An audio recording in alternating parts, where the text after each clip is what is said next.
देखिए class 12th का math जो है सारणिक में हम लोग 4.2 देख रहे हैं और इसको क्या करना है कि गुणधर्म के द्वारा नहीं सारणिक के गुणधर्मों के द्वारा प्रूफ करना है कि इतना इक्वल टू कितना है 0। ठीक है, तो प्रूफ में हम लोग क्या देख रहे हैं, यहाँ से हम प्रूफ करेंगे। सबसे पहले प्रूफ लिखेंगे, उसके बाद लिखेंगे कि माना delta is equal to, delta का वैल्यू है एक्स वाई जेड, C1 में है और C2 में आ जा रहा है ए बी और C। उसके बाद x प्लस ए वाई प्लस बी और यहाँ पर z प्लस C है। प्रूफ करना है आपको 0। इसके सारणी के गुणधर्म के द्वारा प्रूफ करना है 0। तो 0 लाने के लिए हम क्या बताए थे कि 0 कब आता है, जब कोई दो रो अथवा दो कॉलम आपस में बराबर रहे, उस स्थिति में सारणी का मान 0 होता है। ये ना प्रॉपर्टीज हम लोग लिखवाए थे ना। तीसरा गुणधर्म में हम क्या लिखवाए हैं, यदि सारणिक का मान 0 होता है उस स्थिति में 0 होता है जब कोई दो रो अथवा दो कॉलम आपस में क्या रहे, बराबर रहे। तो अब यहाँ पर क्या है कि देख रहे हैं कि C3 में x प्लस ए है, y प्लस बी है, z प्लस C है। तो एक ठो और इसी तरह का कोई आ जाता है तो हम लोग दो को बराबर हो जाएगा। तो कहेंगे कि यहाँ पर कि C1 टेंस टू, इसको जोड़ेंगे तो x प्लस ए हो जाएगा, इसको जोड़ेंगे तो y प्लस बी आ जाएगा, इसको जोड़ेंगे तो z प्लस सी हो जाएगा। यानी C3 और C1 क्या हो जाएगा, बराबर हो जाएगा।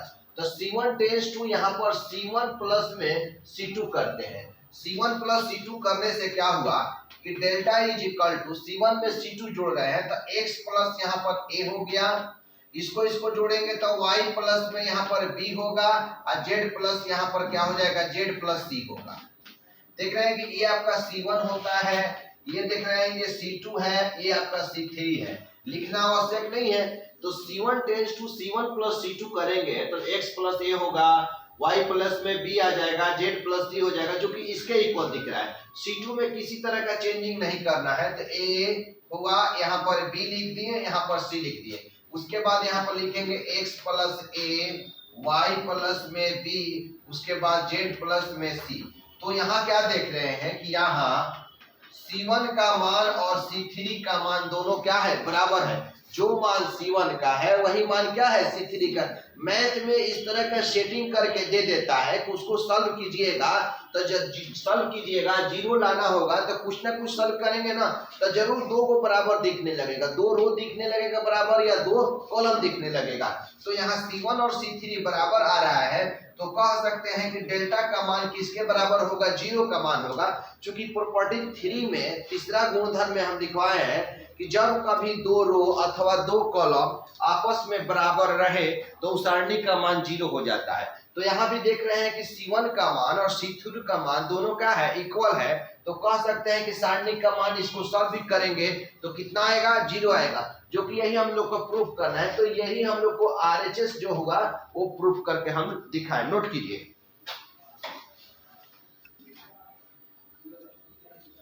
इस प्रश्न में हम लोग देखेंगे प्रश्न संख्या 2 में कि इतना इज इक्वल टू लाना है हम लोग का 0।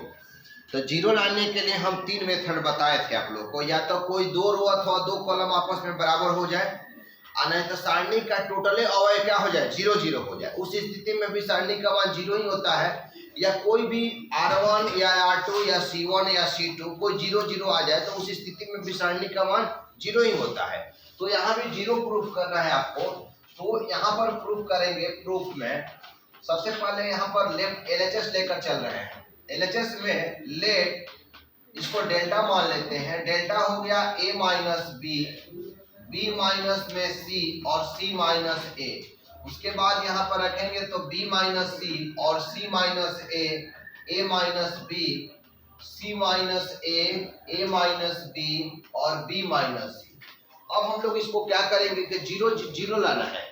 तो 0 लाने के लिए टोटल अवयव भी 0 हो जाए या कोई एक ही रो, तो इसको अगर जोड़ेंगे तो प्लस में a या माइनस में कैंसिल हो जाएगा, माइनस में b प्लस में b कैंसिल हो जाएगा, माइनस में c प्लस में c कैंसिल हो जाएगा। तो क्या हो जाएगा, 0 हो जाएगा। तो एकदम सेट करके देता है। चाहे ऐसे भी जोड़ेंगे, रो से भी जोड़ेंगे तो भी 0 आ जाएगा।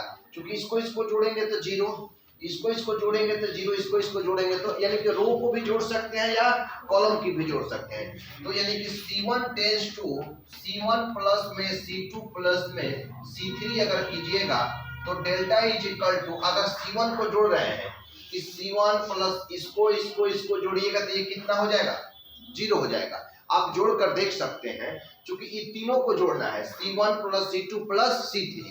ये आपका C1 होता है, ये आपका फर्स्ट C1 हुआ, ये C2 आ गया और ये आपका C3 आ गया। तो जोड़िए, ये तीनों को जब जोड़िएगा तो प्लस में A माइनस में A जीरो हो जाएगा, और फिर माइनस में B और प्लस में B जीरो हो जाएगा, माइनस में C या प्लस में C क्या हो जाएगा, जीरो। तो जब जीरो प्लस जीरो कीजिएगा तो कितना आएगा, जीरो ही आ जाएगा। यहाँ पर रख सकते हैं, यहाँ पर देख सकते हैं कि A माइनस बी और प्लस में ये है B माइनस सी और प्लस में क्या हुआ, C माइनस ए हुआ ना। तो ये तीनों को जब जोड़िएगा तो यहाँ पर A से A कैंसिल, B से B कैंसिल, C से C कैंसिल, तो क्या बचेगा, जीरो। इसीलिए डायरेक्ट हम लोग क्या लिख दिए हैं, जीरो लिख दिए। चेंजिंग किस में करना है, C1 में। तो C1 में चेंज करना है तो टोटल C1 में टोटल में चेंज होगा ना। तो अब इसको भी जोड़िएगा तो कितना आ जाएगा, जीरो ही आएगा। इसको जोड़िएगा तो कितना आएगा, जीरो ही आएगा। सिर्फ C1 में चेंजिंग करना है, C2 में और C3 में चेंजिंग नहीं करना है। तो C2 को इसी तरह लिखते हैं B minus C, C minus A minus B। उसके बाद हो जाएगा C minus A minus B और ये B माइनस C। तो देखिए इस सारणी का अवयव क्या हो गया, जीरो जीरो हो गया। तो आप कह सकते हैं कि इसका मान टोटल का क्या हो जाएगा, जीरो हो जाएगा। अब इसका वैल्यू निकालिएगा तो कितना आएगा, जीरो ही आ जाएगा। तो यही आपको प्रूफ करना था, यही हम लोग को राइट हैंड साइड जो है ना वो आपको प्रूफ कर दिखाना था।